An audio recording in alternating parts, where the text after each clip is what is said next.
आइए इंस्पेक्टर, मैं mister Wadia. Sir मैंने ही आपको फोन किया था। सर नीचे बेसमेंट में कार पार्किंग है, उसी में। Sir it's horrible. सर मैं आपको ये कौन? सर ये मोहित मिस्त्री, उसका हस्बैंड। सर वो मेरी। अभी नहीं, बाद में। हटो।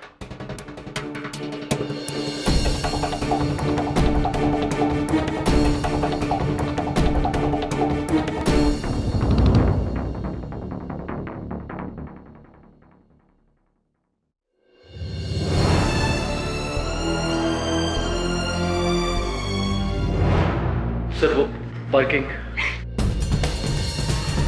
चलो।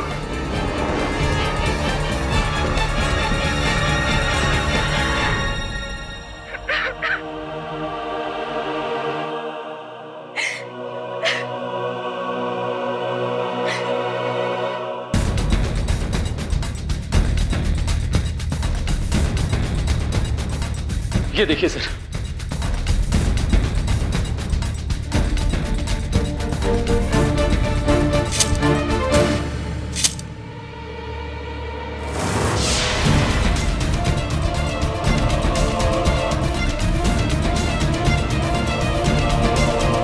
इधर आओ।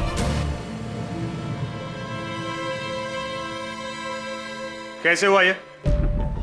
सर वो मेरी वाइफ की कार एक्चुअली। तो तुम नहीं, तुम्हारे बीवी से बात करनी है। जी। स्टीयरिंग पे वही थी ना? जी सर। क्या नाम है उसका? जी कीर्ति मिस्त्री।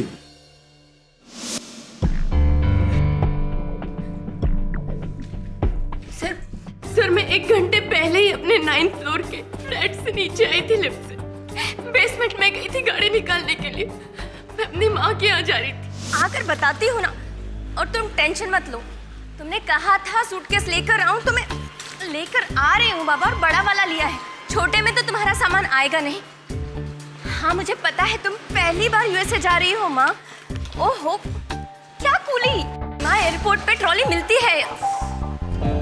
कैसी कैसी पार्किंग करते हैं लोग। माँ सुनो, और हाँ वहाँ पर कोई होम्योपैथिक डॉक्टर नहीं मिलता है, तो पापा से कहना कि अपनी सारी दवाइयाँ बिल्कुल ध्यान से रख ले। हाँ हाँ वहाँ यूएसए में कोई भी तुम्हें होम्योपैथिक डॉक्टर मिलने वाला नहीं है। अरे हाँ अब तुम फोन रखोगी तो मैं आऊंगी ना। हाँ हाँ माँ फोन रखो, मैं आ रही हूँ।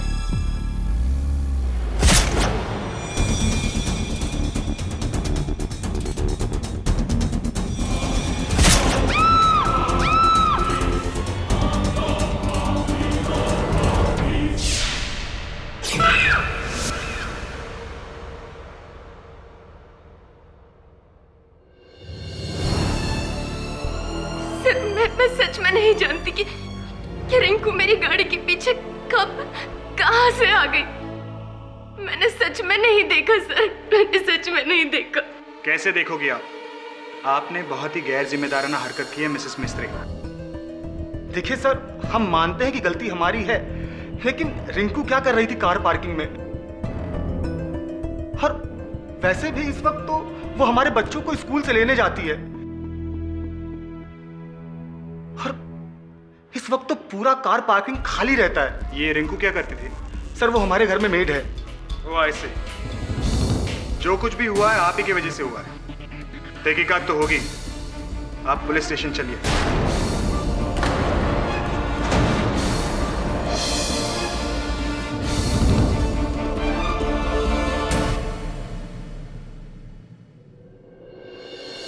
ये केस आप मेरे पास क्यों लेकर आए हैं? ये तो एक्सीडेंट केस है। मेरे एक मित्र हैं एडवोकेट पंथकी, जो इस तरह के एक्सीडेंट केसेस के स्पेशलिस्ट हैं। आप कहें तो उन्हें फोन कर दूं। अगर ये एक्सीडेंट केस होता तो मैं आपके पास आता ही नहीं मिस्टर पाठक। पुलिस इसे मर्डर कह रही है, और उनका मानना है कि कीर्ति ने जानबूझकर रिंकू को अपनी कार से कुचल डाला, उसे जानबूझकर मारने के इरादे से। जानबूझकर? जी हाँ, जानबूझकर। योर ऑनर, मिसेस मिस्त्री ने उनकी मेड रिंकू की जान ली जानबूझकर। कैसे? ये फोटोग्राफ्स प्रूव करेंगे। योर ऑनर, नॉर्मली जब ऐसा कोई हादसा होता है तो मरने वाले के शरीर पर से एक बार गाड़ी गुजर जाती है, लेकिन यहाँ पे रिंकू के मृत शरीर के ऊपर से एक बार नहीं, 2 बार नहीं, 3 बार मिसेस मिस्त्री के गाड़ी के टायर्स गुजरे।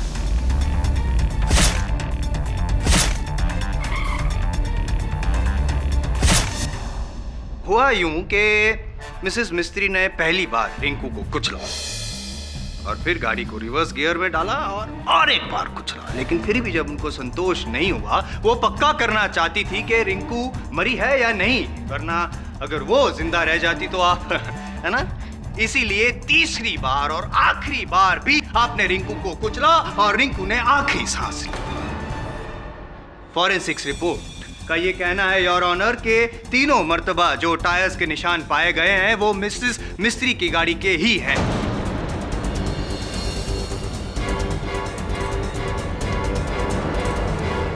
तीन बार कुचलना, इस घिनौने अपराध को मैं हादसा नहीं कहूंगा your honour, it is a cold blooded intentional murder.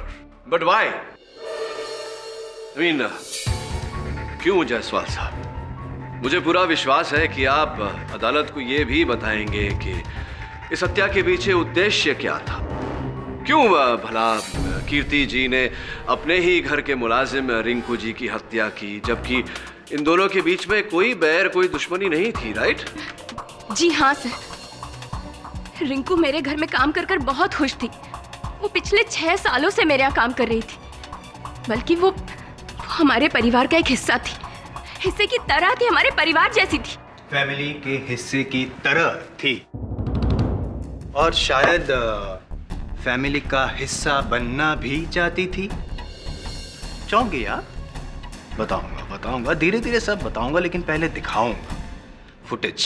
Your honour, इनकी बिल्डिंग की लिफ्ट में जो सीसीटीवी कैमरा लगे हुए हैं उनका एक फुटेज मैं यहाँ पे दिखाना चाहूंगा, जहाँ पे रिंकू इनके बच्चों को स्कूल से पिकअप करने के लिए ठीक दोपहर को 1:15 बजे आखिरी बार नीचे उतरी और फिर ऊपर। आइए देखते हैं पाठक साहब फुटेज।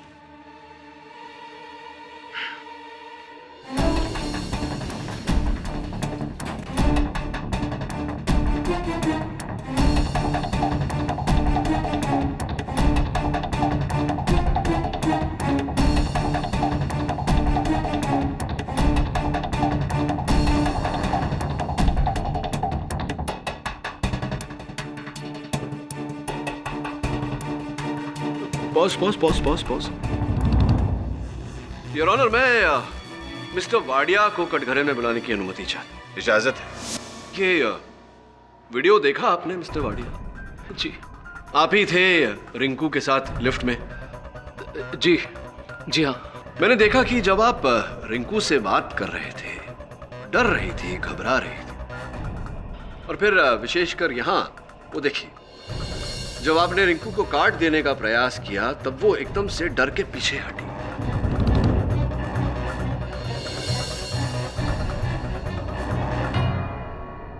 क्यों? क्या चल रहा था वहां? क्या हुआ था?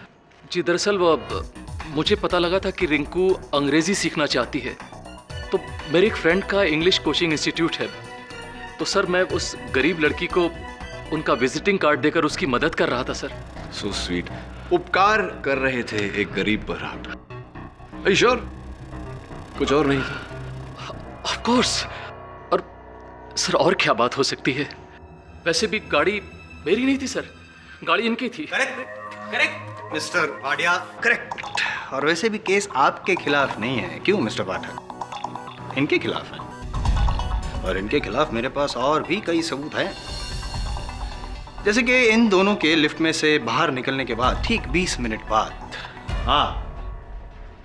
आप 20 मिनट बाद आप भी लिफ्ट से नीचे उतरती हैं, बेसमेंट में जाती हैं अपनी कार की, और फुटेज देखना चाहेंगे आप? पाठक साहब, control before it gets out of control.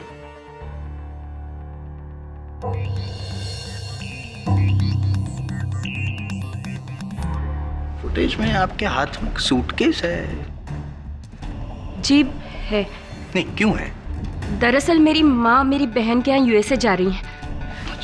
मैंने अपने बयान में पहले भी कहा है कि उन्होंने मुझसे सूटकेस मांगा था, बस वही देने जा रही थी। नहीं, सही बात है। मदद तो करनी चाहिए, बेटी तो माँ की मदद करेगी ही ना। तो जाहिर सी बात है ये बैग तो खाली हो।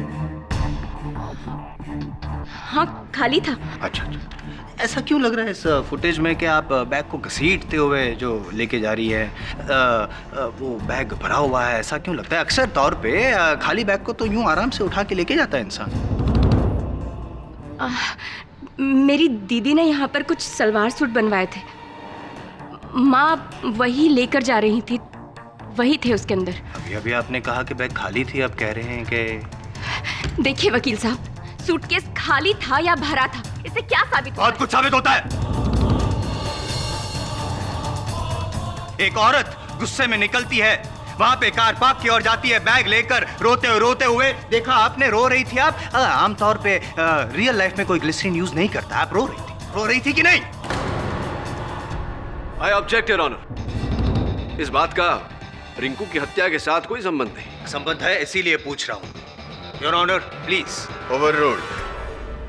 You may proceed, Mr. Jaiswal. Thank you. Mrs Kirti, असल में आप अपना घर छोड़कर जा रही थी अपने माँ के घर।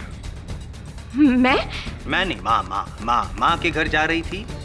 और आपकी माँ तो 3 महीने बाद यूएस जाने वाली है, तो अभी से आप बैग लेकर क्यों?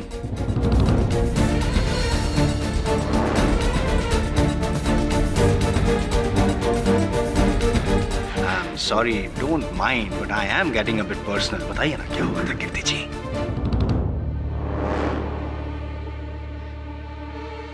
जी हाँ, झगड़ा हुआ था। You are. मिस्टर जायसवाल, झगड़े तो हर घर में होते हैं, आपके घर में भी होते होंगे। अब पत्नी का रूठ कर मायके जाना और रिंकू की हत्या होना, ये दोनों अलग अलग बातें हैं, नहीं लगता आपको ऐसा? Please don't doubt my intentions Mr Pathak. आप कहना क्या चाहते हैं मिस्टर जायसवाल? आपका इशारा किस ओर है? योर ऑनर, मेरा इशारा किस ओर है और मेरा इरादा क्या है अभी साफ हो जाएगा मेरी अगली गवाह के साथ, मिस एलिस। साहब, मेरा नाम एलिस है। मैं उसी बिल्डिंग में मिस्टर और मिसेस जागीरदार के घर पर काम करती हूँ। रिंकू मेरी बहुत अच्छी दोस्त थी। रोज शाम को बच्चों को लेके हम गार्डन में मिला करते थे, काफ़ी गपशप किया करते थे। लेकिन उसकी मौत के 2 दिन पहले रिंकू ने मुझसे बहुत अजीब बात की थी।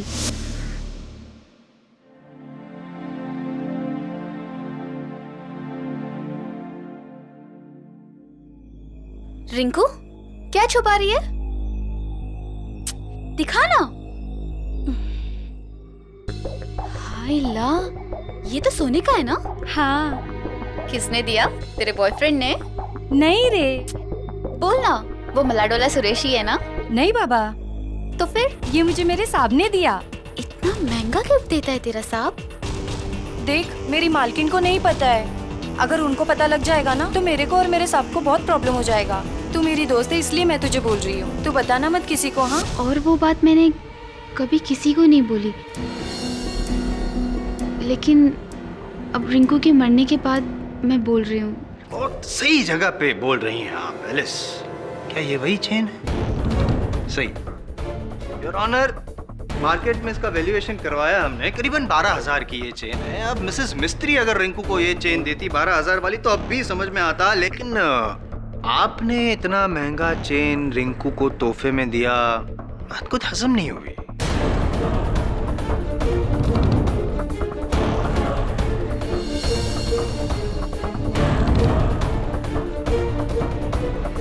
क्या इस बात पे रोशनी डाल सकते हैं मिस्टर मिस्त्री, मोहित मिस्त्री?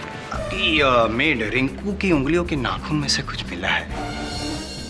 फॉरेंसिक का ये कहना है कि उनकी उंगलियों के नाखून में से किसी मर्द की चमड़ी के अंश मिले हैं। जाहिर सी बात है कि मरने से पहले किसी मर्द के साथ उनका जिस्मानी संबंध हुआ होगा।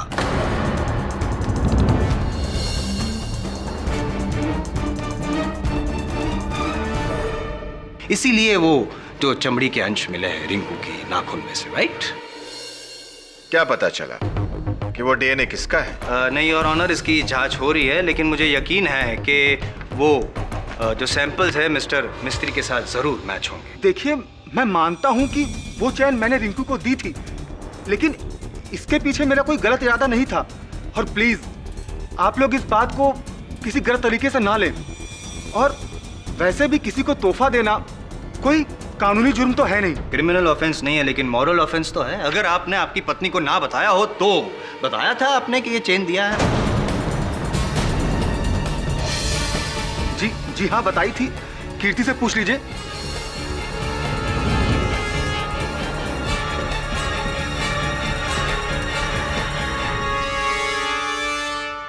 जी हाँ वकील साहब, मोहित ने मुझे ये बात बताई थी और आप सब लोगों को गलतफहमी हुई है कि मोहित और रिंकू का कोई अफेयर था।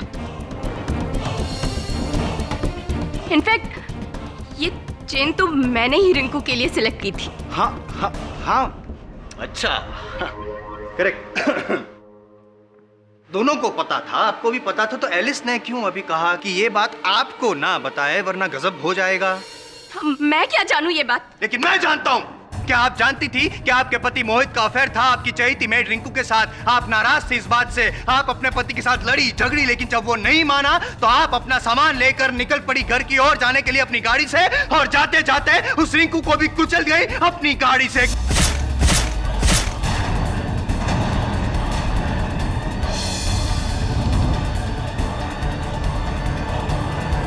कम ऑन मिसेस कीर्ति, दुनिया में किसी भी औरत को यह बर्दाश्त नहीं हो सकता कि उसका घर, उसका पति, उसका परिवार उसके लिए सबसे महत्वपूर्ण होता है और कोई भी उसे ठेस पहुंचाए। यह बात सही है कि आपने भी बर्दाश्त नहीं किया, लेकिन आपने रिंकू को मार डाला।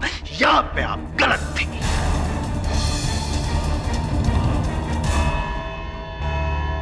यह अदालत अगली सुनवाई तक के लिए मुलतवी की जाती है। क्या लगता है सर, मोहित का अफेयर उसकी मेड रिंकू के साथ था? पता नहीं वरुण, लेकिन रिंकू को लेकर कोई तो बात है जो मिस्टर और मिसेस मिस्त्री हमसे छिपा रहे। पुलिस और प्रोसिक्यूशन को पता चले उससे पहले हमें पता लगाना होगा। पर कैसे सर? जन्मदिन पर तोहफे के रूप में 12,000 की चेन, ये तोहफा है या कुछ और? लगता है मोहित मिस्त्री की जेब टटोलनी पड़ेगी।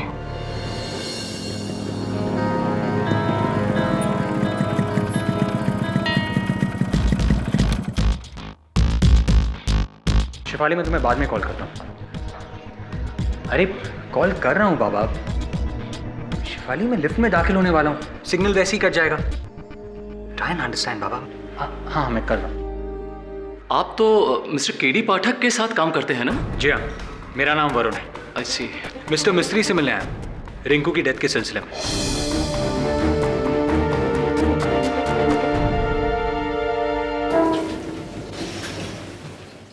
Good morning. Nice dress.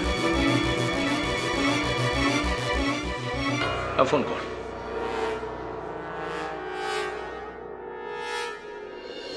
कमाल करते हैं आप। मिस्टर पाठक को मैंने ही अपनी वाइफ का केस दिया और आप तो हमारे ही पीछे पड़ गए हैं। और जब मेरी वाइफ कीर्ति ने भी कह दिया कि मेरे और रिंकू के बीच में कुछ नहीं है, तो आप इस बात को मानते क्यों नहीं हैं? आप और आपकी वाइफ जो भी कहें, लेकिन आपके क्रेडिट कार्ड स्टेटमेंट्स कुछ और ही कहते हैं। 12,000 की सोने की चेन तो आपने खरीदी, उसके साथ ही हर महीने 5 दिन आप यहाँ से 2 किलोमीटर दूर होटल डेल स्टार में एक कमरा बुक करते थे मिस्टर और मिसेस सेठी के नाम पर। ये मिसेस सेठी रिंकू ही थी ना? देखिए, आपको मेरे जाती मामले में दखल नहीं देना चाहिए था। मिस्टर मिस्त्री, अगर आप अपनी वाइफ को छुड़ाना चाहते हैं तो इन जाती बातों को बाहर आना ही होगा। देखिए, केडी से ये सबूत अदालत में भी रख सकते थे, लेकिन उन्होंने मुझे पहले आपके पास भेजा, ये जानने के लिए कि सच क्या है। सच? जी हाँ, सच। इसलिए प्लीज सच बोलिए। अगर ये सच दुनिया के सामने आ गया तो मेरे फैमिली की इज्जत, उनका मान सम्मान। ठीक है, अगर आप सच जानना ही चाहते हैं तो सुनिए। प्रोसिक्यूशन जो कह रहा है वो सही है। कीर्ति मेरे अफेयर के बारे में जान गई थी। रिंकू और आपका? नहीं, रिंकू नहीं। मेरा अफेयर तो मेरी पुरानी गर्लफ्रेंड निशा के साथ में था। और ये क्रेडिट कार्ड के बिल्स, होटल की डिटेल्स जो आप मुझे दिखा रहे हैं, ये सब उसी के साथ होने का नतीजा है। तो फिर रिंकू? रिंकू मेरे अफेयर के बारे में जानती थी, या यूँ कह लीजिए कि वो मेरी हमराज थी।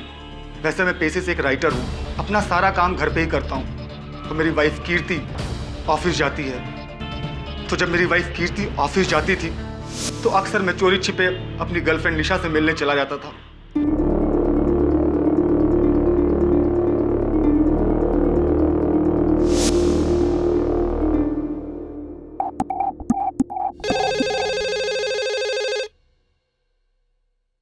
जी दीदी, साहब तो घर पे ही है, कुछ काम कर रहे हैं, बोला है डिस्टर्ब नहीं करने को। बच्चे होमवर्क कर रहे हैं। ओके। तो वो सोने की चेन उसके हमराज होने की कीमत थी। एग्जैक्टली। रिंकू मेरे अफेयर के बारे में जानती थी और वो कीर्ति को कभी कुछ ना बताए, इसलिए मैंने उसको वो दी थी। लेकिन एक दिन कीर्ति ऑफिस से जल्दी आ गई और उससे हकीकत का पता चल गया।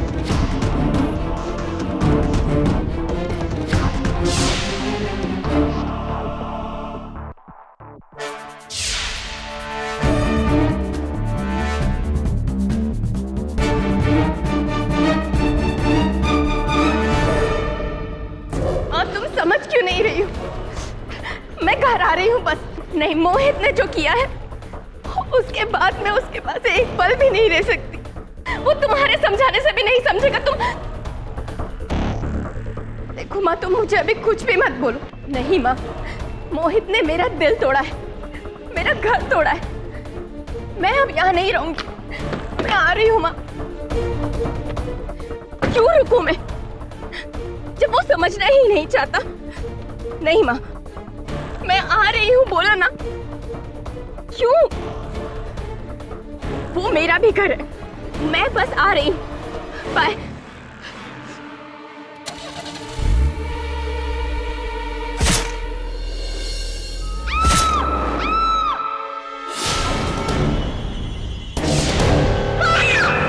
मिस्टर मिस्त्री, आप 100% श्योर हैं आपकी पत्नी ने रिंकू को नहीं मारा? 100%। मैं जानता हूं कि कीर्ति रिंकू से खफा थी क्योंकि उसने मेरे झूठ में साथ दिया था। लेकिन कीर्ति जानती थी कि हमारा घर रिंकू की वजह से नहीं बल्कि मेरी गलती से टूटा है, इसलिए उसके पास उसको मारने की कोई वजह ही नहीं थी। पर मिस्टर मिस्त्री, जब आपकी वाइफ ने गाड़ी रिवर्स की तब उन्होंने रिंकू के चीखने की आवाज सुनी।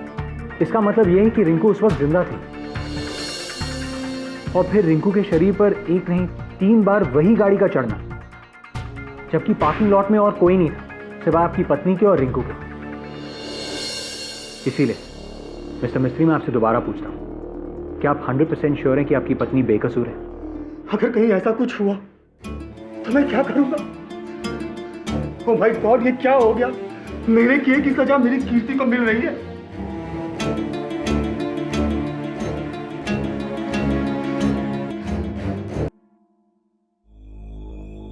रिंकू के बारे में ये पता चला है कि वो ज्यादातर मिसेस मिस्त्री के फ्लैट में ही रहती थी। मिसेस मिस्त्री के बच्चों को स्कूल से लाने जाती थी, उन्हें गार्डन लेकर जाती थी और कभी कभी मार्केट जाती थी। एलिस के सिवा उसकी और कोई दोस्त नहीं थी और ना ही कोई दुश्मन। अगर ऐसा है वरुण, फिर उसे कोई क्यों मारना चाहेगा? कौन मारना चाहेगा? एक काम कर, वो लिफ्ट के सीसीटीवी का फुटेज लगा।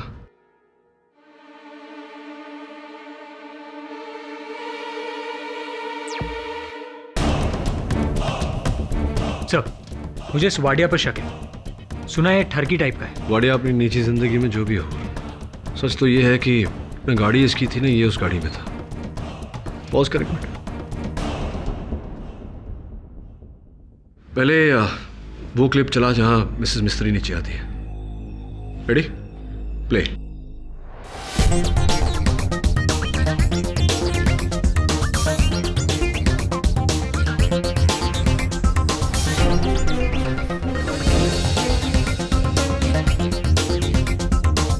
Okay, pause. 1 minute 10 second. अब वो जिसमें वाडिया और रिंकू है। रेडी? प्ले।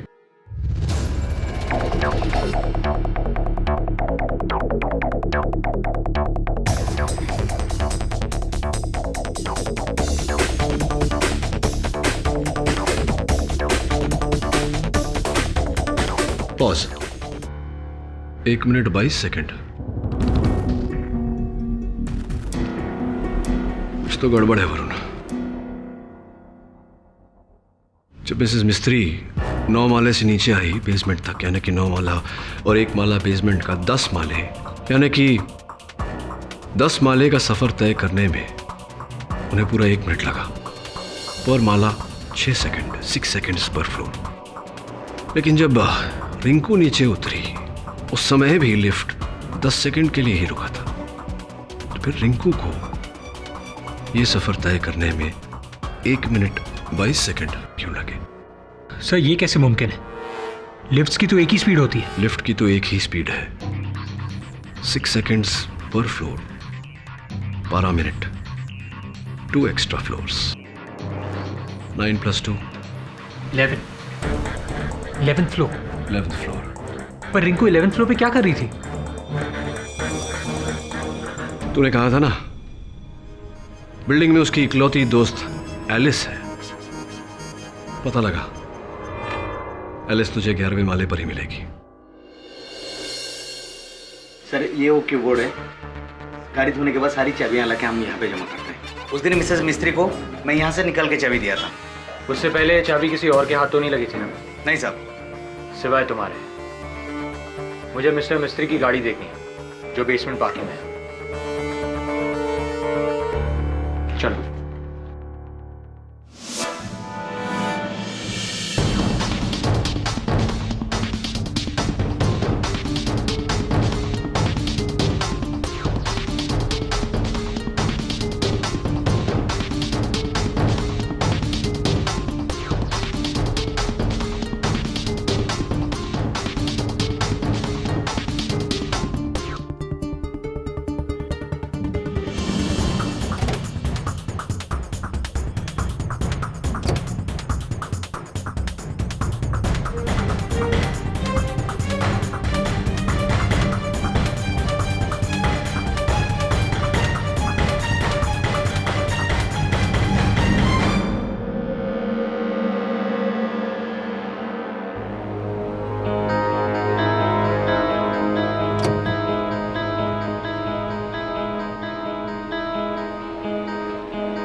साहब कुछ नहीं मिलेगा। पुलिस 2 बार चेक करके जा चुकी है। मिसेज मिस्त्री के निशान के सिवाय कुछ नहीं मिलेगा। हाँ फिर तो तुम्हारा निशान भी नहीं मिलेगा।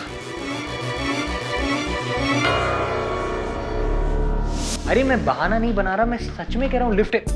अरे शिफाली मैं क्यों नहीं तुमसे बात करना चाहूंगा। शिफाली मैं तुमसे बाद में बात करता हूँ। Bye bye bye bye bye.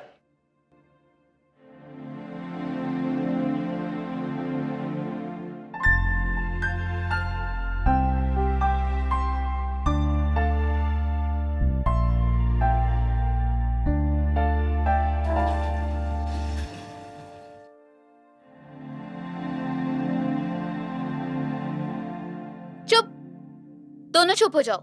अगर मस्ती करोगे तो आइसक्रीम नहीं मिलेगी। तुम एलिस हो ना, रिंकू की दोस्त? जी। आप मिस्टर मिस्त्री के घर आए ना उनसे मिलने?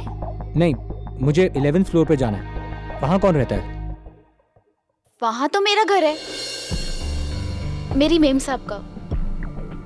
और 3 फ्लैट्स हैं मगर 2 खाली हैं। तीसरे फ्लैट में कौन रहता है? मिस्टर वाडिया। आप तो मिले होंगे ना, बिल्डिंग के सेक्रेटरी। ओ हाँ। क्यों, क्या हुआ सर? नहीं कुछ नहीं, thank you.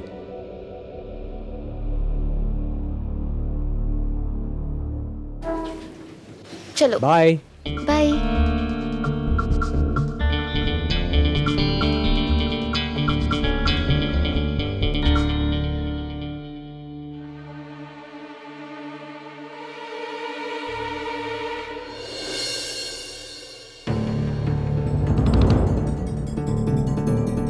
Yes mister Wadia, मुझे आपसे रिंकू के बारे में कुछ पूछना था।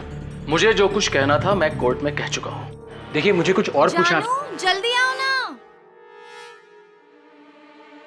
हे, मैं अभी बिजी हूँ। Good bye. अरे सुन,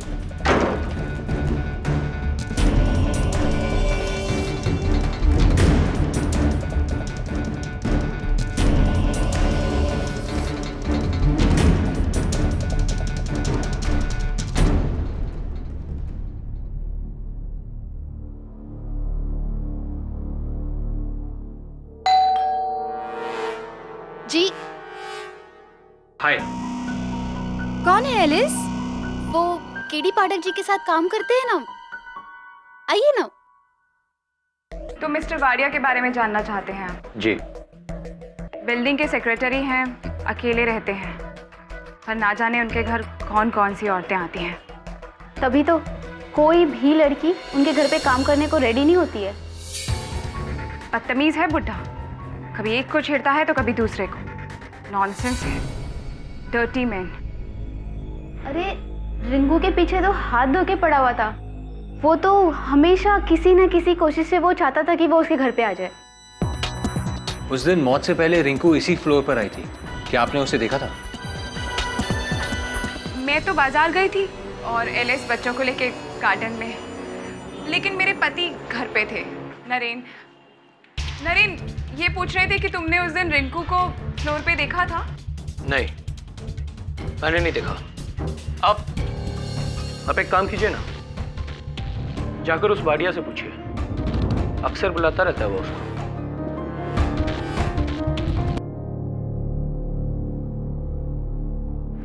एलिस तुम जाके प्याज काट दो और सब्जी भी बना देना। आप चाय पियेंगे? हाँ। चाय पियेंगे आप? नहीं थैंक यू। मैं खाना बनाने के अलावा सब कुछ कर लेती हूँ। अब प्लीज मुझे बताएंगे कि इस केस के सिलसिले में आपने मुझे यहाँ क्यों बुलाया और मैंने किया क्या? ऑफ कोर्स बताएंगे ना आपको मिस्टर नरेन जागीरदार, लेकिन उससे पहले ये बताइए कि अपने कथन में आपने कहा था कि आपने उस दिन रिंकू को अपनी बिल्डिंग के 11वें माले पर नहीं देखा। जी, नहीं देखा। और रिंकू के साथ आपका कोई लेना देना नहीं था। What nonsense! Of course not! भड़किए मत। चलिए ये सब टची टॉपिक्स छोड़कर कुछ और बात करते हैं। अरे क्या जिस दिन रिंकू की हत्या हुई क्या पक रहा था लंच में आपके घर में? क्या बकवास सवाल पूछ रहे हैं आप मुझसे? बेतुका लगता है पाठक साहब, भूख लगे आपको हैं? वरना ऐसे सवाल ना करते आप। लंच का मेन्यू और मर्डर का क्या लेना देना? योर ऑनर, अगर प्रोसिक्यूटर साहब थोड़ा सा धीरज धरे तो अर्थ सामने आ जाएगा। ओवररूल्ड। क्या कह रहे? हाँ, क्या क्या पक रहा था लंच में आपके घर? मुझे नहीं याद है। चलिए, याद नहीं होगा। वैसे भी पति को घर में क्या पक रहा है इसका अंदाजा नहीं होता, घर की औरतों को अंदाजा होता है। वैसे कीर्ति जी, आपके घर में क्या बन रहा है? जी, बैगन का भरता, राजमा और चपाती। वेजिटेरियन? छोड़िए सब खाने पीने की बातों को। जैसा कि जायसवाल साहब ने कहा, खाने की बातें करता हूं तो मुझे भूख लगने लगती है। मुद्दे पर आते हैं। रिंकू जी की हत्या के बाद फोरेंसिक्स को उनके हाथों के नाखून के अंदर से किसी मर्द के चमड़े के रेशे मिले।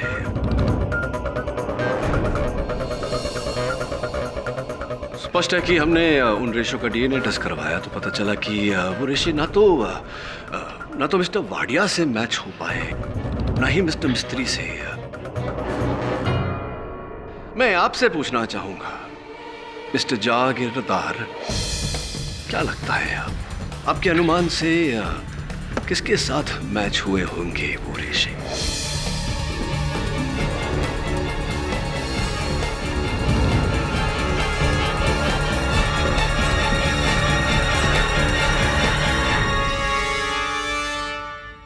खामोशी, योर ऑनर। सही जवाब मिस्टर जागीरदार। वो रेशे जो रिंकू के नाखून के अंदर पाए गए, उसका डीएनए मैच आपके साथ हुआ, आपके साथ।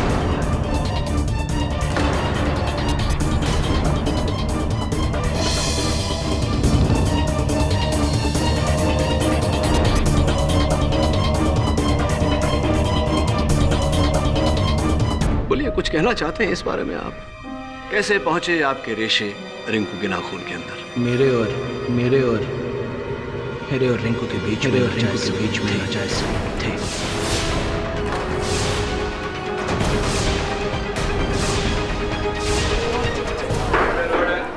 Silence in the court, please. और फिर जब रिंकू जी आपसे मिलकर नीचे गई, आप उसके पीछे पीछे सीढ़ियों से बेसमेंट में गए।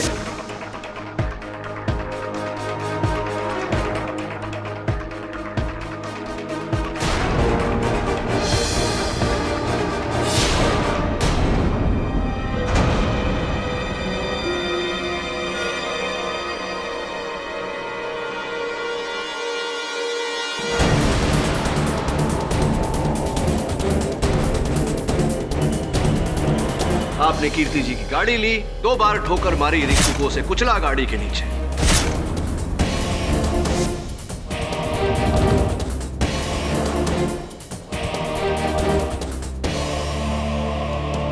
और फिर आपने कीर्ति जी की गाड़ी में से अपने सारे निशान मिटाए। रिंकू की लाश को आपने इनकी गाड़ी के नीचे रखा ताकि ये अनजाने में गाड़ी उस लाश के ऊपर से चला दे और सबको ऐसा लगे कि इन्होंने इनकी गाड़ी से 3 बार रिंकू को कुचला है। वाह वाह वाह वाह, क्या बात है पाठक साहब, अमेजिंग स्टोरी, अमेजिंग। लेकिन लॉजिक का थोड़ा प्रॉब्लम है। नहीं, ये इनकी गाड़ी की चाबी इनके पास कहां से आई? अब बचकाने प्रश्न पूछते हैं आप जायसवाल साहब। कीर्ति जी की गाड़ी की चाबी सिक्योरिटी कैबिन में टंगी हुई रहती थी। मिस्टर जागीरदार ने चाबी की डुप्लीकेट निकलवाई इसी मौके की ताक में। जज साहब, मैं मानता हूं कि मेरे नाजायज संबंध थे रिंकू के साथ, लेकिन इसका मतलब ये नहीं है कि मैंने उसका खून किया। और जब वो मेरे घर से निकली तो वो एकदम ठीक थी, और मैं उसके पीछे पीछे पार्किंग एरिया में भी नहीं गया था।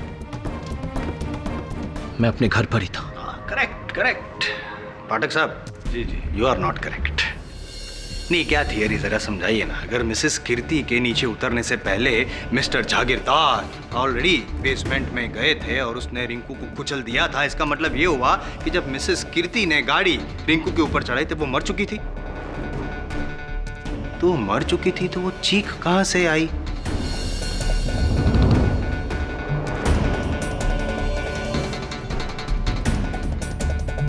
मुर्दे बोला करते हैं, that is an old saying. Now let's come back into reality. लाशें बोलती नहीं है। इसका मतलब ये हुआ कि जब गाड़ी मिसेस कीर्ति ने रिंकू के ऊपर चढ़ाई तब वो जिंदा थी और तभी मरी जब इन्होंने गाड़ी ऊपर चढ़ाई।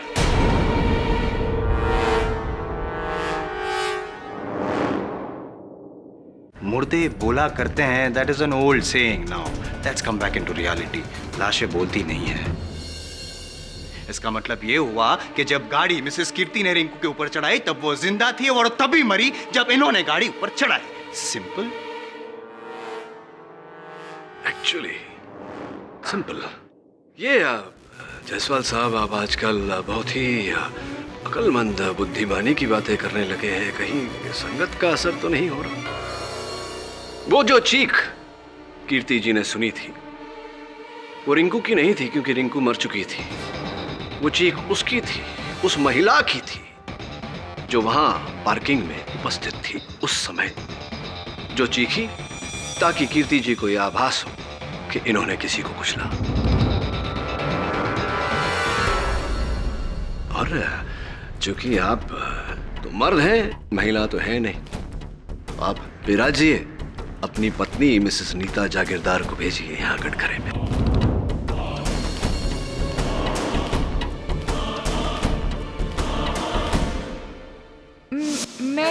मैं तो बाजार गई थी और उस वक्त मैं बिल्डिंग में नहीं थी, और वैसे भी मैं रिंकू को क्यों मारूंगी? क्योंकि आपके पति का वो नाजायज संबंध था रिंकू के साथ। लेकिन ये बात मुझे अब पता चली। नरेन, मुझे तुमसे ये उम्मीद नहीं थी। अब पता चला एलिस मुझे क्यों बोलती थी कि आप घर पर ही रहा करो ताकि मैं तुम्हारी करतूतों पर नजर रख सकूं। I hate you, Naren. I hate you। मुझे तुमसे ये उम्मीद नहीं थी।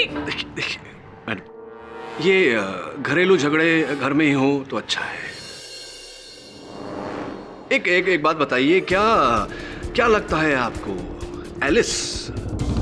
एलिस को ये बात पता होगा? एलिस के पास ये जानकारी रही होगी कि आपके पति का रिंकू के साथ संबंध था? हो सकता है, शायद पता हो। राइट। क्या पका था आपके घर में उस दिन? जी, रावस मछली बनाई थी। मछली सही। और जहाँ तक मेरी जानकारी है, आप खाना पकाने में ज़्यादा दिलचस्पी नहीं है। इनफैक्ट आपको खाना पकाना आता ही नहीं। जी हाँ, एलिस ने ही बनाई थी। राइट। और वो मछली धोना, काटना, ये सब काम भी? ये क्या हो रहा है? ये अदालत है या कुकरी शो? योर ऑनर, ये कुकरी शो नहीं, कुरुकरी शो है वो। और ये मैं कुछ ही क्षणों में साबित भी कर दूंगा। मैं एलिस जी को कटघरे में बुलाने की अनुमति चाहता हूँ, योर ऑनर। इजाजत है। एलिस जी, क्या आप मिस्टर जागीरदार और नहीं, मुझे पता नहीं था, पर हाँ शक जरूर था कि मेरे साहब का किसी के साथ चक्कर है। पर रिंकू, ये मैंने एक सपने में भी नहीं सोचा था। मैंने भी सपने में नहीं सोचा था एलिस जी कि आप इतनी हाजिर जवाब होंगी कि मेरे प्रश्न पूछने से पहले ही उत्तर दे देंगे। चलिए, आपकी बात मान लेते हैं। क्या बनाया था आपने उस दिन? रावस मछली आप ही ने बनाया? जी। धोया भी आप ही ने था, काटा भी आप ही ने था उस मछली? जी। एलिस जी, क्षमा चाहता हूँ इस निवेदन के लिए। क्या मैं आपके हाथ सूंघ सकता हूँ? जी। चूमना नहीं, सिर्फ सूंघना है। जी।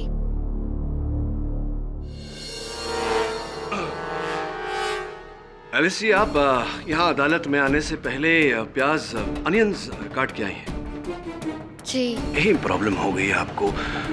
आप खाना बनाने के बाद अपने हाथ ठीक से धोती नहीं है।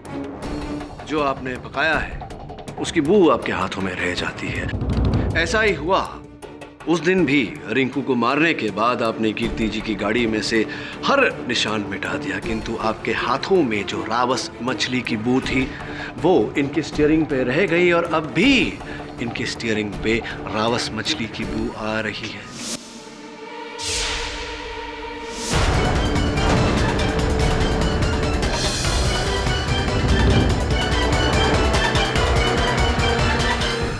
जी, आप क्या मतलब? मैं समझी नहीं। मैं ये कह रहा हूँ कि आप ही ने एलिस जी रिंकू की हत्या की है। आप ही हैं हत्यारे। जी नहीं, बिल्कुल नहीं।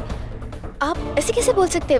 मैं तो उस दिन बच्चों के साथ गार्डन में थी। रियली? पक्का? जी।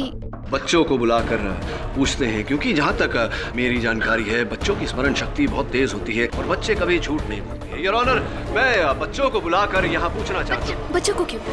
मेरे बच्चों को इस अदालत में मत घसीटिए, वो बेचारे मासूम हैं। मेरे बच्चे?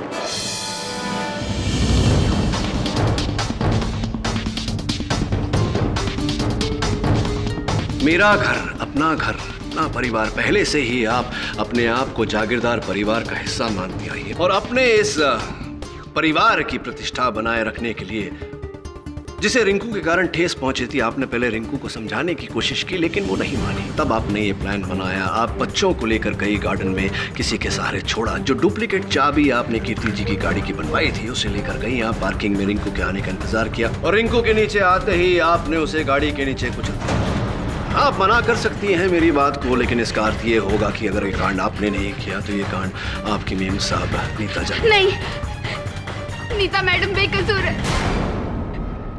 मैं नहीं मारा रिंकू, नहीं मारा।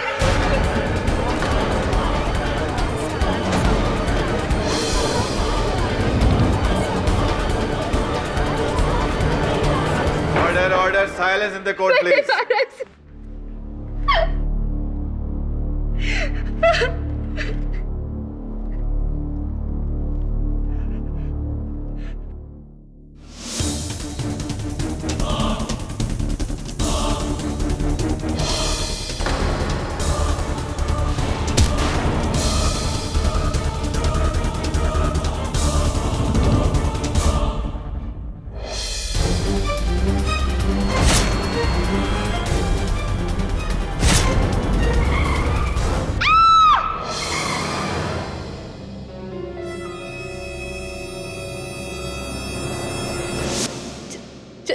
जायसवाल साहब ने कहा था कि औरत के लिए सब कुछ उसका घर परिवार होता है, और नीता मैडम मेरा घर है, मेरा परिवार है। जो उन्हें तोड़ने की कोशिश करेगा मैं उन्हें नहीं छोड़ूंगी। ये बात मैंने रिंकू को समझाया था, लेकिन वो ये चीज समझने को राजी ही नहीं थी। उसको सबक सिखाने के लिए कि जब उसका घर टूटेगा तो उसे कैसा लगेगा, इसलिए मैंने ये सारा चीज किया। और इसीलिए आपने मिस्टर और मिसेस मिस्त्री को शिकार बनाया। कसूर मेरा नहीं था, कसूर रिंकू का था। अगर वो मेरे परिवार को नुकसान नहीं पहुंचाती तो मैं शायद कभी नहीं करती।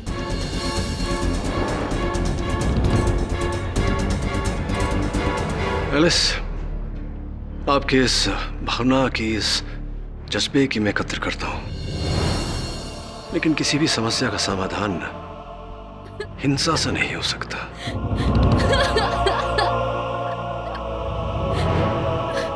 एलिस, मैं case your honour.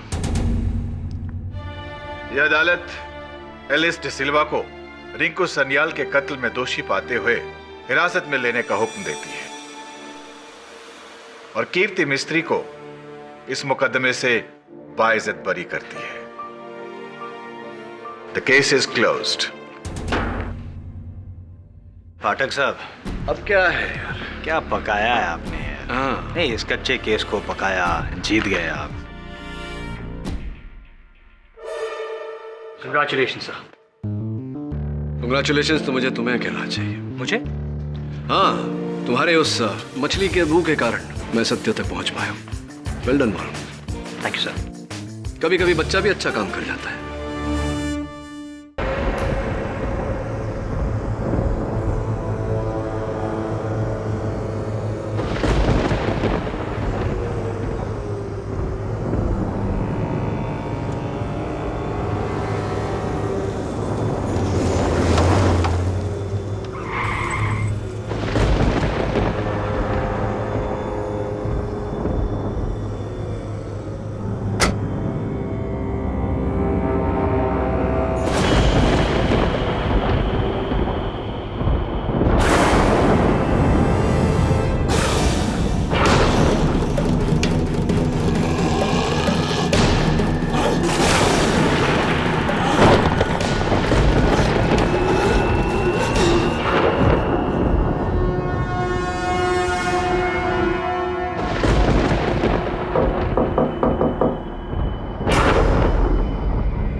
Father, please come. My child, Susan. Don't worry, my child.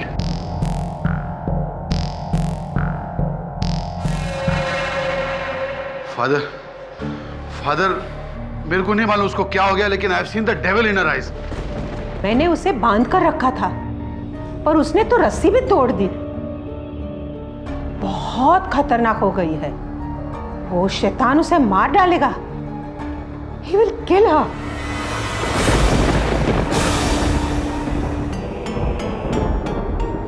Don't worry, God is with us. Vivek. Yes, Father. जैसा मैंने कहा था, सारी तैयारियां हो चुकी है? Yes, Father.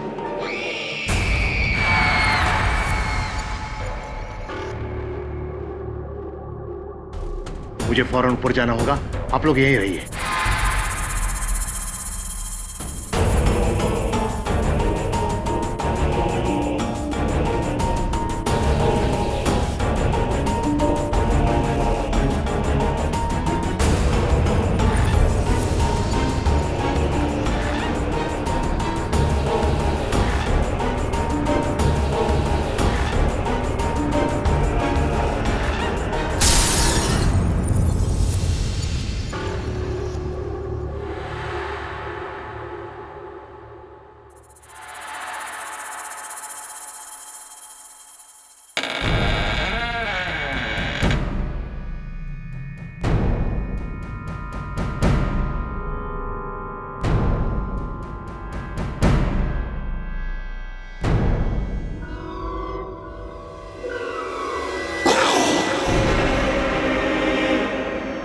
Sujan, Sujan my child.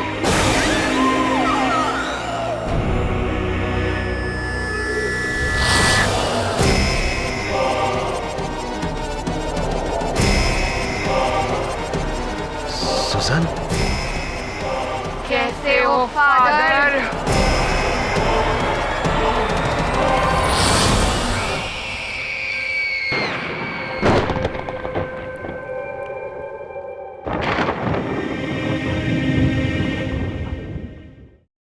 बाकी हर केस को लेना ठीक है केडी, लेकिन इस केस को लेकर तुम क्या साबित करना चाहते हो?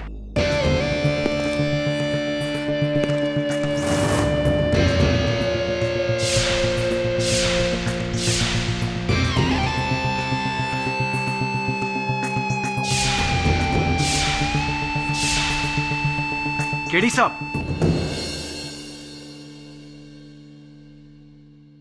हाय, आई एम जमशेद जीजी बॉय। इस केस में पब्लिक प्रोसिक्यूटर हूं। कहिए मिस्टर जीजी बॉय। आपको बस एक सलाह देने आया हूं। आप अपने क्लाइंट से कह दीजिए कि वो अपना जुर्म कबूल कर ले। इससे क्या होगा ना कि मैं उसके लिए कम से कम सजा के लिए अपील कर पाऊंगा, 2 साल। और अगर उसका व्यवहार अच्छा रहा, जिसकी हमें पूरी उम्मीद है, तो फिर 1.5 साल। और केडी सर, आप तो जानते हैं मर्डर जैसे भयानक क्राइम के लिए 1.5 साल बुरा सौदा नहीं है, राइट? पढ़े लिखे वरिष्ठ वकील लगते हैं आप मिस्टर जीजी बॉय। आप भी ये जानते होंगे कि एक निर्दोष व्यक्ति के लिए एक क्षण की सजा भी ठीक सौदा नहीं।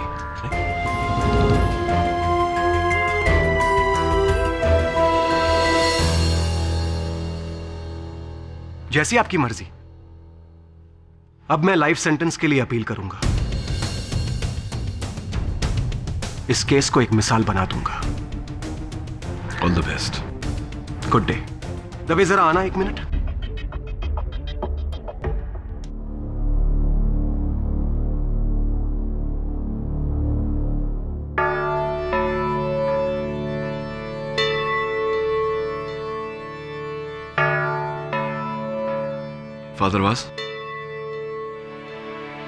फादरवास मैं जानता हूं, the famous lawyer Mr K D Pathak. तुम्हारे बारे में बहुत कुछ सुना है। तुम्हारी अकल, तुम्हारी जबान, तुम्हारी ईमानदारी।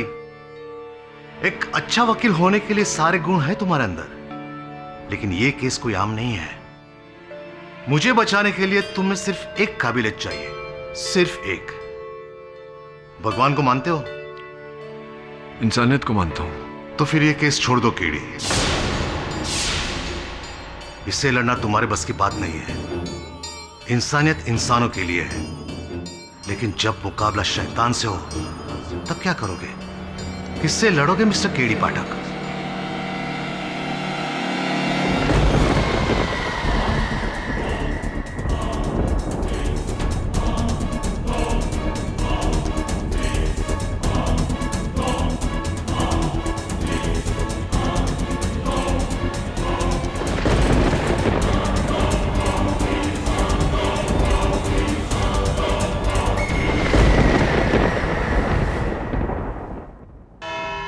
सूजन डीसा, बैंड्रा के चैपल रोड के मिडिल क्लास डीसा परिवार में रहने वाली एक जिंदा दिल और खूबसूरत लड़की। नेशनल कॉलेज ऑफ आर्ट्स में 3रे साल में पढ़ रही थी। कॉलेज बास्केटबॉल में माइकल जॉर्डन थी माय लॉर्ड। मेरा मतलब है चैंप थी। एलोक्यूशन और ड्रामेटिक्स में टॉप, पढ़ाई में अव्वल। उस लड़की का एक नहीं, हजारों सपने थे, और क्यों ना हो माय लॉर्ड, होने भी चाहिए। But as we all know, life is very unpredictable. किसने सोचा था कि 19 अगस्त की रात 2 बजे बेचारी सूजन का ऐसा हाल होगा।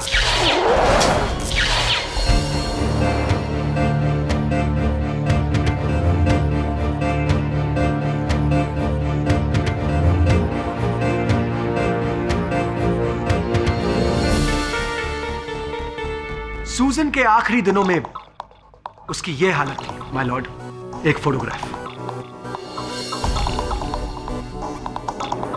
माय लॉर्ड, सूजन का ये जन्नत से दोज़ख तक का ये सफर एक दिन नहीं, एक हफ्ता नहीं, पूरे 1.5 महीने लगे। ठीक 1.5 महीने 2 दिन पहले सूजन को उसका पहला दौरा पड़ा और उसे ट्रीट किया था डॉक्टर पिंटो ने। Your honour, my name is doctor Richard Pascoal Pinto. मैं डीसा परिवार का फैमिली डॉक्टर है। मुझे आज भी वो शाम याद है, अबाउट 1.5 months बैक, 1.5 महीना पहले, जब मिसेस डीसा का मेरे को अर्जेंट फोन आया कि जल्दी आओ, देखो सुजन को क्या हो रहा है। What happened Mrs Deesa? Fever अभी तक नहीं उतरा? आज उसे बहुत बुखार आया डॉक्टर, उसके साथ खुद चल के देखें। 2 days she is taking medicine ना? पता नहीं क्या हो रहा है। चलो चलो। अच्छा से गो। और देखो ना। सुजन बेटा क्या हो रहा है? पूरा बदन दर्द कर रहा है, अचानक झटके आते हैं और मुंह से ये झाग आना। कहीं मेरा मेडिसिन का रिएक्शन तो ना? फीवर तो कम है लेकिन पल्स रेट वेरी फास्ट। मेरा पेट ऐसे लग रहा है जैसे कोई अंदर से मरोड़ रहा है। क्रैम्प से बेटा, क्रैम्प से। बस डीसा, मैं कुछ टेस्ट लिख के देता हूँ, आप कल करके प्लीज मेरे क्लिनिक में लेके आइए। रिलैक्स बेटा, ये एक माइल्ड पेन किलर है बेटा, थोड़ा रिलीफ आएगा तुमको। रिलैक्स।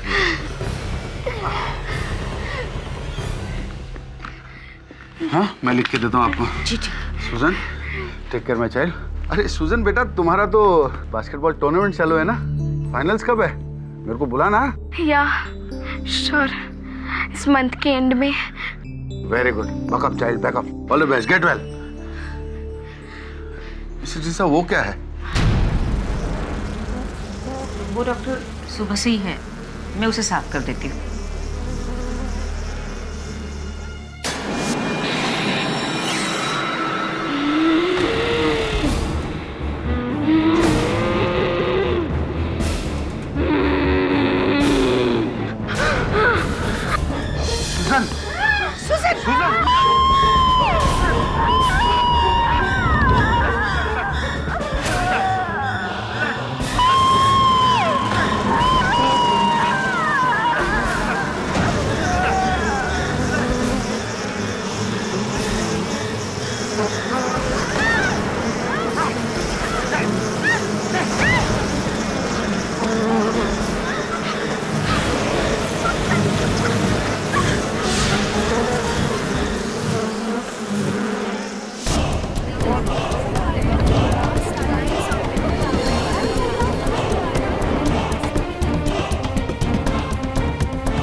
इस पॉइंट पे आई एम श्योर केडी साहब आपसे ये पूछना चाहेंगे कि हो सकता है सूजन की तबीयत का अचानक इस तरह से बिगड़ना शायद आपके इंजेक्शन की कोई साइड इफेक्ट तो नहीं?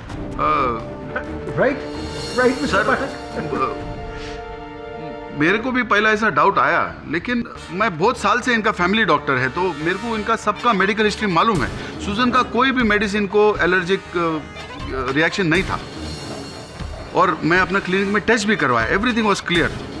उस दिन के बाद सूजन का तबीयत अच्छा होता था, बिगड़ता था, फीवर आता था, वॉइस शिवर होता था, स्टैमरिंग होता था, पेट में दर्द, वेरियस सिम्टम्स। लेकिन फिर एक दिन थोड़ा अजीब बात होने लगा। एक्सक्यूज मी डॉक्टर पिंटो, अजीब मतलब किस प्रकार से अजीब? सर वो एक्चुअली सूजन का मदर अगर आपको बताएगा तो अच्छा रहेगा। उन्होंने मेरे को बताया था ना, तो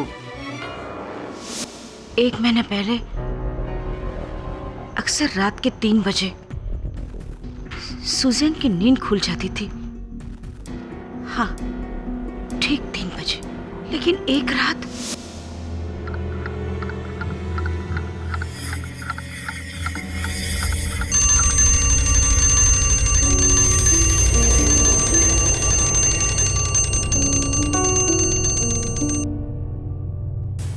अरे, मैंने तो अलार्म लगाया ही नहीं था, फिर ये घड़ी कैसे बजी?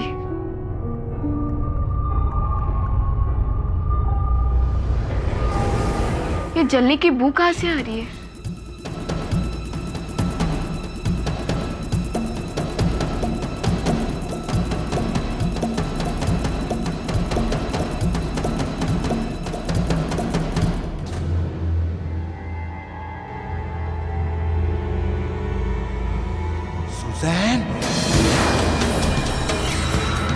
कौन?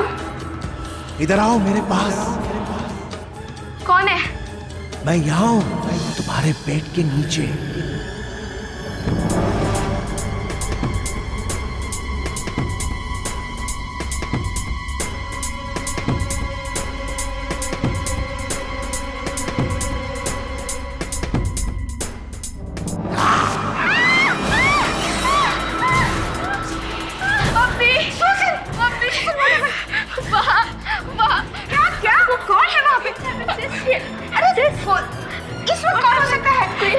Okay, come, show me that. Come, huh? Come, Susan, I'm with you. Come. क्या है बताओ, क्या कोई है वहाँ पे जो मुझे बुला रहा था। सिस, आपने कोई बुरा सपना देखा होगा। नहीं, मैंने कोई बुरा सपना नहीं देखा था। वहाँ पे कोई है जो मुझे बुला रहा था। उसकी लाल लाल आंखें थी। एक मिनट, कोई चोर मारी यहाँ?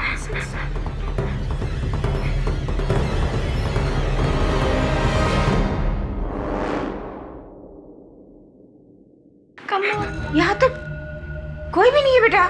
देखो तो कोई नहीं है। मुझे लगता है कि तुमने कोई बुरा सपना देखा है। नहीं, मैंने कोई बुरा सपना नहीं देखा था। वहाँ पे था जो मुझे देख रहा था। उसकी लाल लाल आंखें थी और वो था वहाँ पे, मुझे बुला रहा था।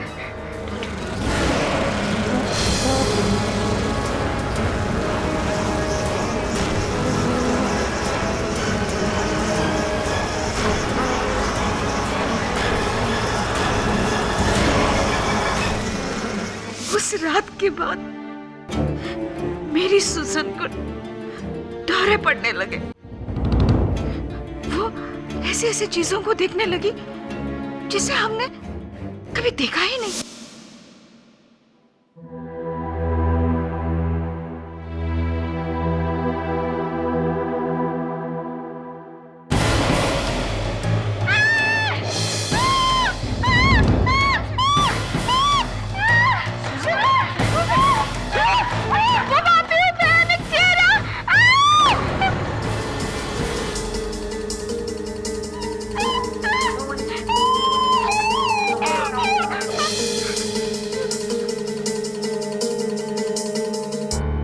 फिर धीरे धीरे मेरी सुजन मेरी नहीं रही, उसके दौरे बढ़ने लगे।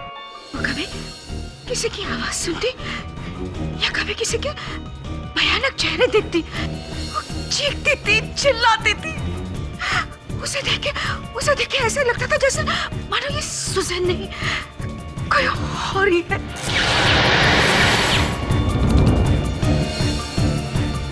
उसके कॉलेज का कली विवेक, उसने भी उसकी ये हालत देखी थी।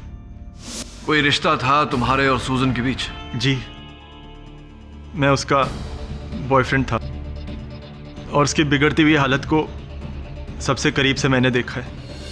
मुझे आज भी याद है वो रात जब हम कॉलेज से एक्स्ट्रा लेक्चर के बाद घर लौट रहे थे।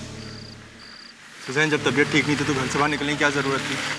घर पे बैठे बैठे बोर हो रही थी, इसलिए सोचा कॉलेज में जाके कुछ ध्यान बटाऊं। और दवाइयाँ ले रही हो अपनी? रुको, 1 मिनट रिक्शा ले लेते हैं।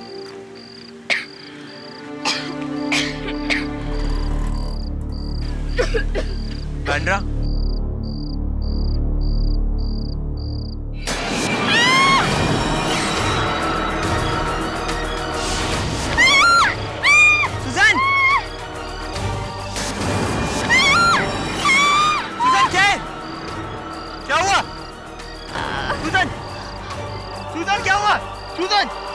मुझे आज भी उस रात के बारे में सोच के बहुत डर लगता है।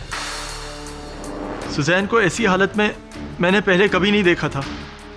पता नहीं क्या था वो, वहम, साया या कुछ और।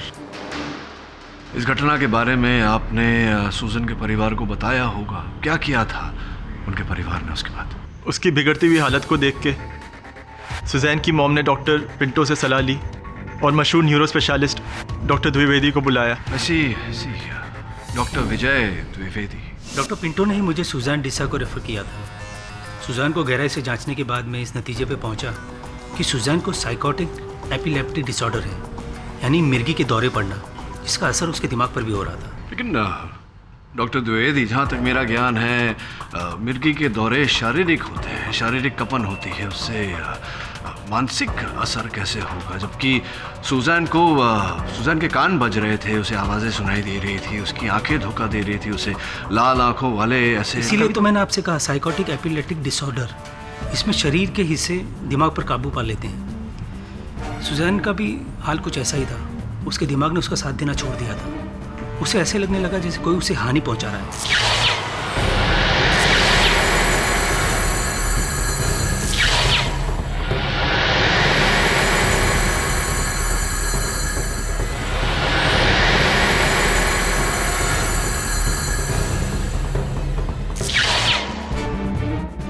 कोई प्रेत, कोई आत्मा। प्रेत, आत्मा, शैतान। अब जरा पची मलिए, पूछताछ।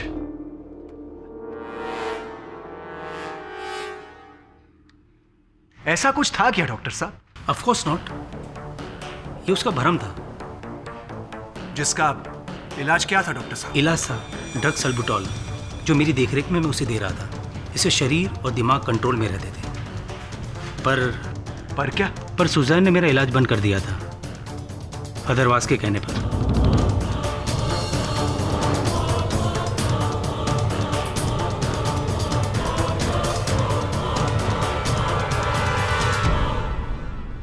लेकिन क्यों? फादर वास का मानना था कि सुजैन पर कोई शारीरिक और मानसिक बीमारी नहीं है। तो कैसी बीमारी है? पर कोई अलौकिक शक्ति या रूहानी ताकत का वास है। डॉक्टर साहब जरा खुल के बताइए प्लीज। फादर वास को लगता था कि सुजैन पर बुरी आत्मा का साया है। सुजन माय चाइल्ड, जो धीरे धीरे उसके अपने कब्जे में कर रही थी।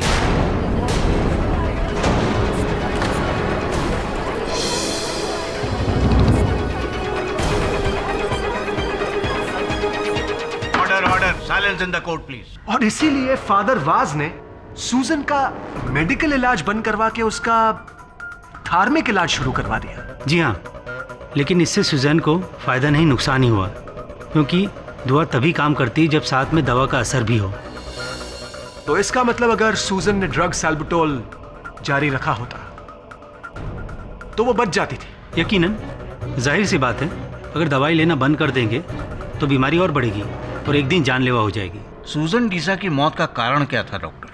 मल्टीपल ऑर्गन फेलियर, बेहद कमजोरी और शरीर के पुर्जों का काम ना करना। और यह सब हुआ फादर वाज की वजह से। फादर वाज ने सूजन का इलाज बंद करवा दिया। उन्होंने अपने अंधविश्वासों का यकीन सिर्फ सूजन को ही नहीं, बल्कि उसके परिवार वालों को और डॉक्टर पिंटो को भी दिलाया, जिसका नतीजा था सूजन की मौत।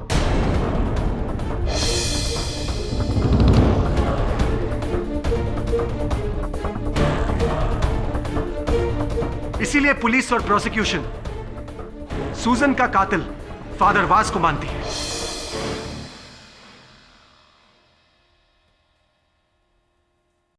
डॉक्टर, मैं आपसे एक प्रश्न करना चाहता हूं। ये जो ड्रग सल्ब्यूट्रॉल है, ये बहुत ही महंगी दवा है। इसकी एक शीशी की कीमत हजारों में है। कृपया कर अदालत को बताइए कि ये ड्रग कौन सी कंपनी बनाती है। ये मेरी कंपनी है, एक्जिम फार्मास्यूटिकल्स। फिर तो स्पष्ट है कि आप इस ड्रग का प्रचार अवश्य करेंगे, क्योंकि इसमें आपका जाती फायदा है ना? मैं कोई लालची इंसान नहीं हूं। चंद पैसों के लिए मैं, देखिए, कसूर फादर वास का है। नो योर ऑनर, मैंने सुजन को कभी भी अपना मेडिकल इलाज करने से ना नहीं बोला था, बल्कि सुजन ने खुद में मना कर दिया था, क्योंकि उसे यकीन हो गया था कि उस पर किसी बुरी आत्मा का साया है, और वो उस दवाई के नशे में वो अपने गॉड को भी याद नहीं कर पा रही थी। और आपको क्या यकीन था फादर वास?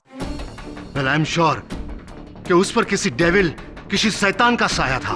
ओह कम ऑन फादर वास, गिव मी अ ब्रेक। अरे मैं भी गॉड फियरिंग आदमी हूं, आपके धर्म की बहुत इज्जत करता हूं, लेकिन आपने क्या किया? अपने धर्म का सहारा लेकर एक बेगुनाह की जान ले लिया आपने। You should be ashamed of yourself. Why don't you understand me?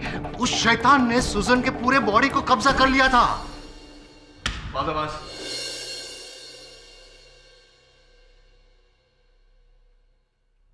Doctor Dwivedi, ये सुजैन की तस्वीर है, उसकी मृत्यु से पहले ली गई। इसके हाथों पर ये लिखावट देख रहे हैं आप, ये वही चेहरा है जो वो देखा करती थी। क्या ये भी उसकी बीमारी का नतीजा है? मैं इसके बारे में कुछ नहीं जानता।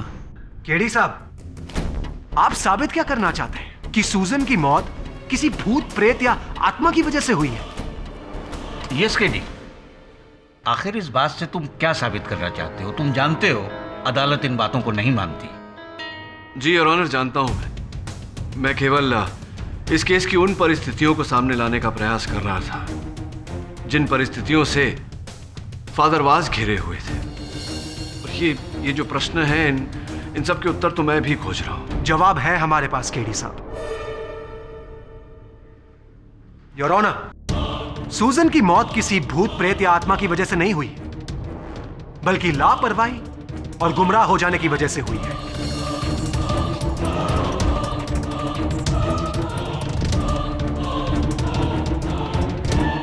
हमारे देश में ऐसे अंधविश्वासों की वजह से कितने लोगों का इलाज बीच में ही रुक जाता है या फिर बिगड़ जाता है, पर अब नहीं। इस केस में फादर वाज की सजा एक मिसाल कायम करेगी। सूजन का इलाज अगर फादर वाज ने बंद नहीं करवाया होता तो आज वो चुलबुली लड़की जिंदा होती, माय लॉर्ड।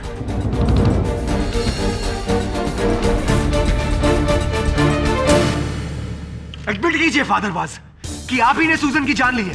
बोलिए, एडमिट इट, एडमिट इट।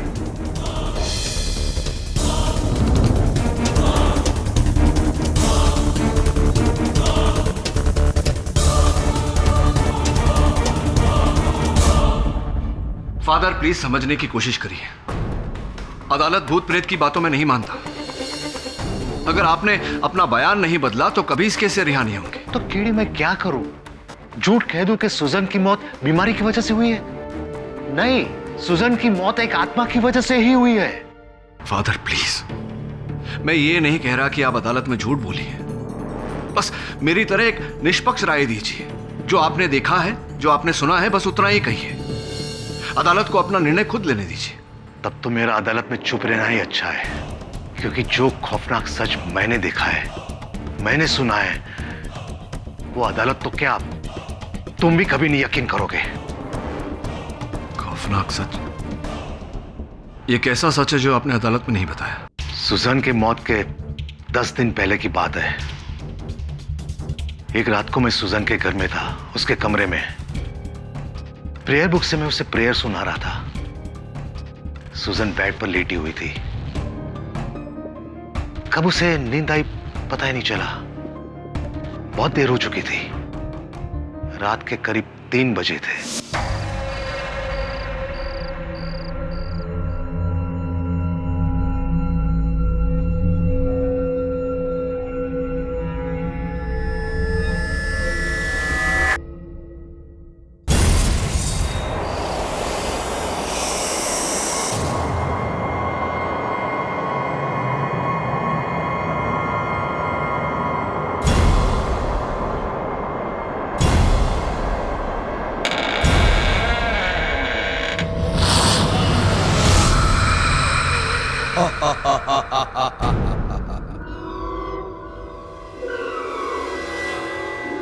कैसे हो फादर वाज? कौन? कौन हो तुम? मैं वो हूँ जिसने सुजैन में अपना घर बनाया है। अपना नाम बताओ। क्यों सताया उस मासूम को? उसका शरीर छोड़ दो। मासूम? किसने कहा कि ये मासूम है? इसे इसके किए की सजा मिलकर रहेगी। सुजन ने क्या गलत किया है? इस खानदान में पैदा हुई है ये। इसके पुरखों के गुनाहों का बदला मैं इससे लूंगा। सुजन के पुरखों का बदला? मतलब कौन हो तुम? मैं सुजैन का हंस हूँ, उसका हंस। In the name of God, our Father in heaven, I command you to leave. Be gone! Be gone! Leave! Leave!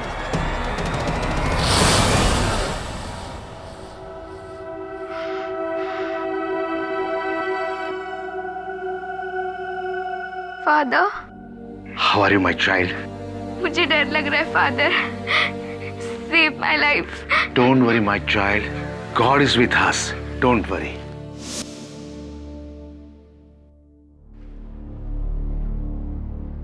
अब तुम ही बताओ केडी, क्या था वो? क्या मुझे भी डॉक्टर द्विवेदी के अनुसार वो साइकोटिक एपिलेप्टिक डिसऑर्डर था? सुजन की बीमारी मुझे भी लग गई थी और ये सब बातें मैं अदालत में बताता तो क्या जज साहब मानते? पब्लिक प्रोसिक्यूटर मानता? तुम मानते? बताओ केडी। मेरी कुछ समझ में नहीं आ रहा फादर। अंततः सुजान के पुरखों ने ऐसा क्या किया था? किसके साथ किया था? प्लीज केडी, रहने दो, मत करे दो इस बात को, होने दो मुझे सजा। शायद यही मेरा प्रायश्चित होगा कि मेरी श्रद्धा में इतनी शक्ति नहीं थी कि मैं सुजन को बचा पाऊं। अगर आप केडी, बेहतर होगा कि तुम इस केस को छोड़ दो। मैं नहीं चाहता कि तुम पर कोई खतरा है। मुझे किससे खतरा हो सकता है फादर? उसी से जिसने सुजन की जान ली। उसके नापाक इरादे मैंने सुने हैं। वो शैतान अभी दूसरे शिकार की तलाश में है। वो तुम्हें चैन से जीने नहीं देगा, तुम्हारी जिंदगी नर्क बना देगा। प्लीज ये केस छोड़ दो।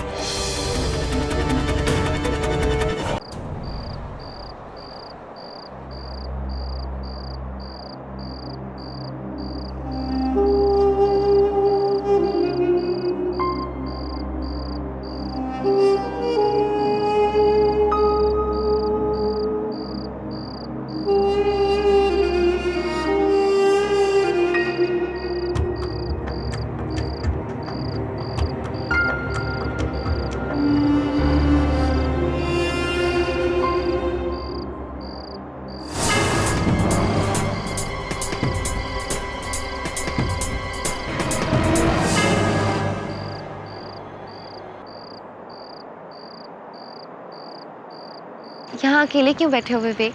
सूजन के बारे में सोच रहे हो? यादें मिटा रहा हूँ। I loved her.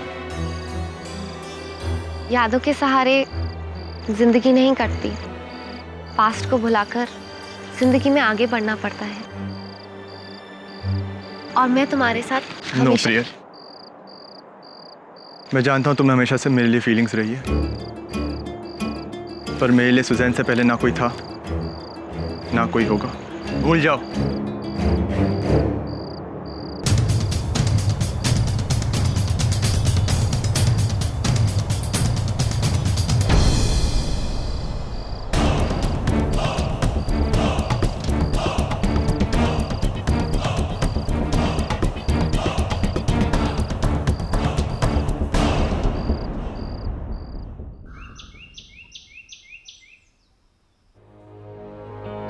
Hi sir.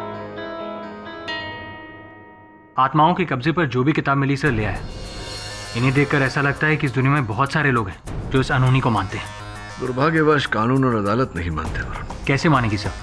सूजन की पोस्टमार्टम रिपोर्ट यही कहती है कि उसकी मौत ऑर्गन फेलियर से हुई है, ना कि किसी रूहानी शक्ति के हमले से। सर मुझे तो ये समझ में नहीं आता कि आप साबित क्या करेंगे। ये कि सूजन पर शैतान का साया था। मुझे भी समझ में नहीं आ रहा वरुण कि मैं क्या साबित करूं। मोर इम्पोर्टेंटली कैसे साबित करूं? दोनों तरफ कठिनाइयां हैं मेरे लिए। अगर मैं ये साबित करता हूं कि सूजन की मृत्यु बीमारी से हुई, फादर वास फंस जाते हैं। और मैं ये साबित नहीं कर सकता कि सूजन की मृत्यु किसी आत्मा के कारण हुई, क्योंकि मैं स्वयं ये भूत प्रेत आत्माओं में नहीं मानता। Really don't know what to. ये केस भी उतना ही विचित्र है जितनी इस केस से जुड़ी बातें हैं। मतलब ये वरुण की रात के 3 बजे सूजन ने जो वो भयानक दृश्य देखे थे,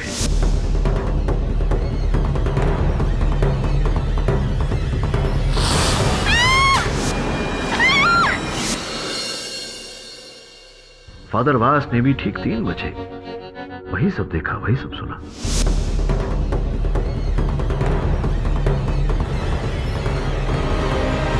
सर 3 बजे ही क्यों? आई डोंट नो वरुण, लेकिन मैं पढ़ रहा था अभी, ऐसा लिखा है कि रात के 3 बजे शैतानी आत्माएं सबसे अधिक जागृत होती हैं। सर, ये इत्तेफाक है या फिर? ये कोई इत्तेफाक नहीं है मैसान, ये उसका इंतकाम है, रिवेंज। वो लौट आया है अपना बदला लेने। माइकल क्रेस्टो। कौन क्रेस्टो? पानी नहीं लाओगे? अभी लाता हूं।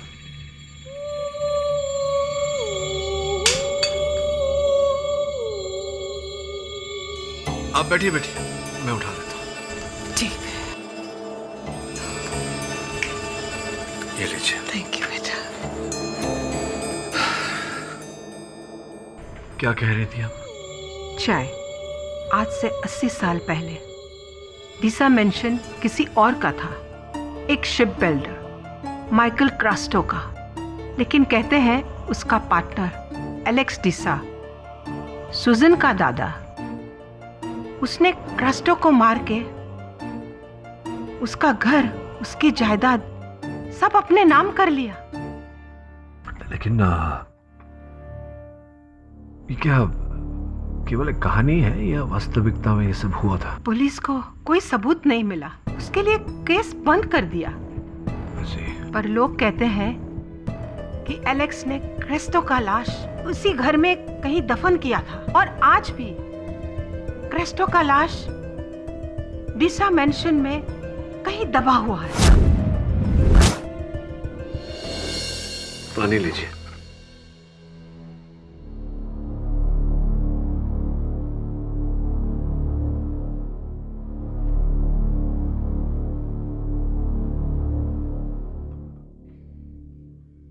लेकिन आज वो लाश अपना इंतकाम चाहता है, रिवेंज।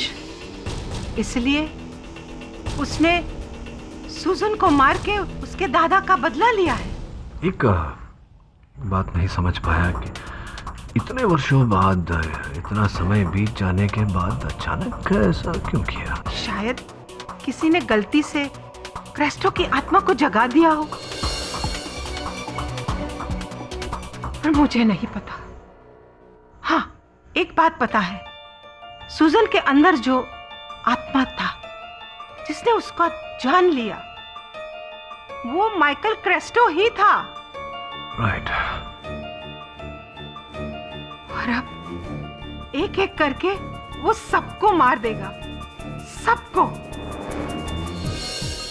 तुम ये सब बोल देना कोर्ट में, ताकि फादर वास को छोड़ दे। वो लोग, सुजन का मौत बीमारी से नहीं, बदले से हुआ है।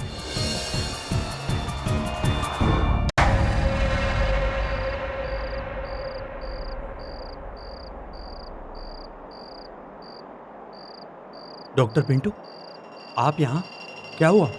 अरे वो जॉन का तबीयत कल से खराब है, सुजन का छोटा बहन का, उसको देखने आया था। But what's the matter mister Nehra, आप इतना टेंशन में क्यों दिखता है? वो आपको एक सीक्रेट बात बतानी है, पर प्लीज आप किसी को बोलना मत।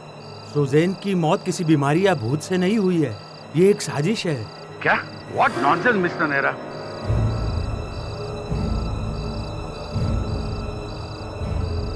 No no no no no, that's impossible. मैं आपको बोल रहा हूँ ना, शॉकिंग है पर सच है, पर प्लीज आप किसी को बोलना मत।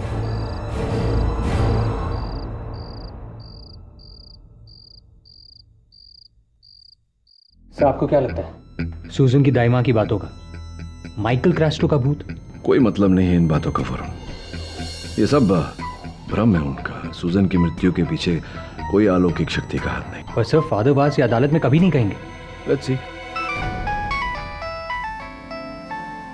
शेफाली, अरे उठा ले फोन। नहीं सर, इट्स ओके, घर जाते वक्त बात कर लूंगा उससे। देख वरुण, इतनी रात गए, अगर गर्लफ्रेंड का फोन नहीं उठाओ तो शक करने लगेगी तुझ पर। रात वैसे हो गई है, तू निकल, मैं थोड़ी देर रुक के ये किताबें पढ़ लेता हूँ, हो सकता है इनमें से कोई जानकारी मिल जाए। Right sir, good night.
Crasto का बदला। ये उसका इंतकाम है, रिवेंज। मैं नहीं चाहता कि तुम पर कोई खतरा है। क्रेस्टो का बदला। अपना बदला है। ये उसका माइकल क्रेस्टो, रिवेंज। तेरा नाम आगे जो एलिस में है, तुम्हें जैसे चले नहीं देगा, तुम्हारी जिंदगी में क्रेस्टो का बदला। ये उसका इंतकाम है, रिवेंज। ये उसका इंतकाम है, रिवेंज। लौट आया। मैं नहीं चाहता कि तुम पर कोई खतरा है। वो लौट आया है। मैं आ रहा हूं तुम्हारे अंदर।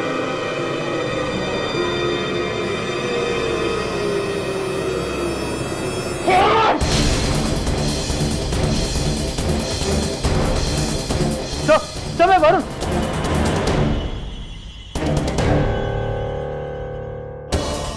क्या हुआ सर? सर सब ठीक है? हाँ, मक्खियाँ। मक्खियाँ? तू यहाँ क्या कर रहा है? सर मैं तो शिफाली के साथ क्लब गया था, उसे घर छोड़कर वापस आ रहा था तो रास्ते से देखा कि ऑफिस की लाइट ऑन है और आप यहाँ। मक्खियाँ? मक्खियाँ? ये 3 बजे का अलार्म तूने लगाया था इस घड़ी? नहीं सर, मैंने अलार्म नहीं लगाया। सब आप रेस्ट कीजिए, मैं आपको पानी देता हूँ।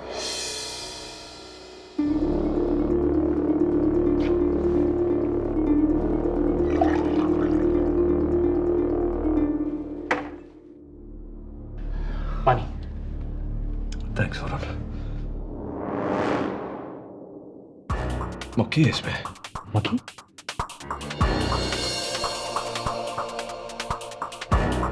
सर इसमें मक्खी नहीं। तो देखिए।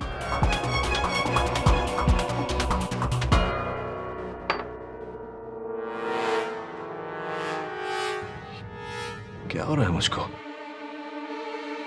What's happening? 3 बजे तुम्हें जगाना, कमरे में मक्खियों की मौजूदगी और वो जलने की बू, ये सब तो शैतानी लक्षण है केडी। तुम ईश्वर को मानते हो? अगर ईश्वर को मानते हो तो शैतान को भी मानो, क्योंकि कल रात जो तुम्हारे साथ हुआ वो उसी के इशारे हैं। और एग्निस ने कैस्ट्रो के बारे में तुम्हें जो कहा, मुझे शक है कि कहीं कैस्ट्रो की आत्मा तो नहीं फादर, इस केस के चक्कर में 2 रात से सोया नहीं हूं। ऊपर से पोजेशन और स्पिरिट्स की इतनी मोटी मोटी किताबें पढ़कर शायद इन्हीं का असर हो रहा है मेरे दिमाग पर। शायद वहम हो गया है मुझे। कब तक अनहोनी में होने ढूंढते रहोगे केडी? तुम कब समझोगे कि खेल किसी इंसान का नहीं, शैतान का खेल है, जो नहीं चाहता कि सुजन की मौत का सच सामने आए, जो नहीं चाहता कि तुम ये केस लड़ो, जो नहीं चाहता कि हम ये लड़ाई जीते। लेकिन फादर, अदालत में क्या कहना है? कल अदालत में मुझे क्या कहना है मैंने सोच लिया है।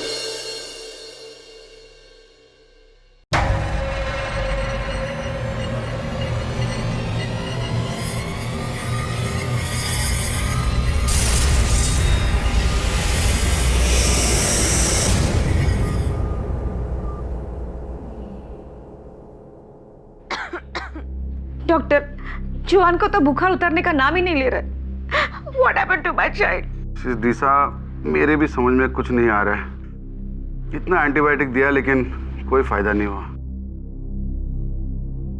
I think we should admit her. कोई फायदा नहीं होगा। उससे भी वही हुआ है जो सुजन को हुआ था। एग्नेस, मेरी बात मानो ग्रेसी। क्रेस्टो का आत्मा का साया जोन पे बढ़ चुका है। वो अपना घर वापस चाहता है। छोड़ दो ये घर। ये घर बेचकर हम जाएंगे कहाँ?